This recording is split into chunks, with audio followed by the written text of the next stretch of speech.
na pesi ba komata nyonso na ba restambo te pai boingeli na ye ko ebisa bino bato yi de pes bo kangana bo kebi bozali ba association de malfaiteurs boza ba miyibi boza ba compagnie kitunga bino bato yi de pes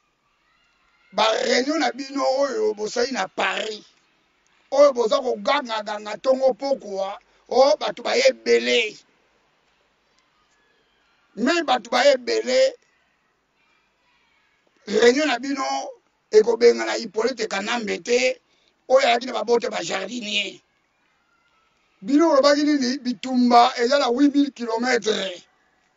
na Congo na Kine sikoyo boye kosala nini na poto na tuni bino na bokebi boye kosala nini na poto bino batayi de pes bola na ngai na bokebi Félix Tshisekedi nga azali wana azali tibelabela akende kolia mwana lumba na ye ndenge papa na ye oyo akufa oyo azalaki malhonnête Etienne Tshisekedi oyo atrahaki mabele ya Congo boza kokango aza héros yango ebembe ti lelo eza na kavo eza na salle de mort bokende na kokunda ebembe ya Etienne Tshisekedi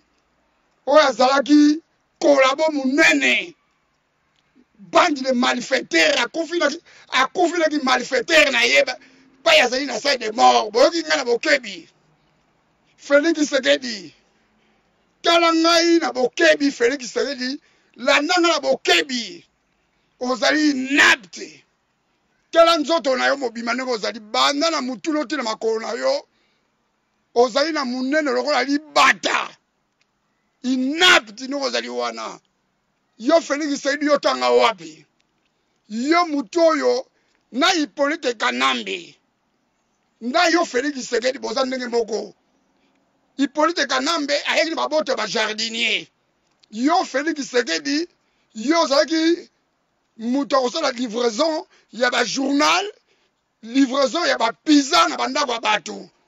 donc eza différent te yo na Hippolyte Kanambe boza kaka mutu moko ozali kaka mutu moko toza na besoin na yo te ozali malfaiteur tokotala bino le 31 décembre bolobi bokobenga na Kanambe tokotala bino rassemblement na bino wana ezali ya ba malfaiteur ezali ya ba miyibi ya ba kompani kitunga Kongo wana eza ya koko ya Félix Tshisekedi te Kongo wana eza ya mama Marti te boza koyoka ngai Kongo wana eza ya bato nyonso boyata na soni te bino bato ya UDPS bakompani kitunga boyata na soni te baza koboma bandeko na biso na Kasai kuna barwandais deya si bazwi mabele ya Kasai kuna pai bino bolobela makambo ya Kasai central pai bakoboma bandeko na biso kuna na Kasai central na Kasai boye kutu kosala ba réunion ya bakwanga na makayabu ba réunion ya pamba banyangala kati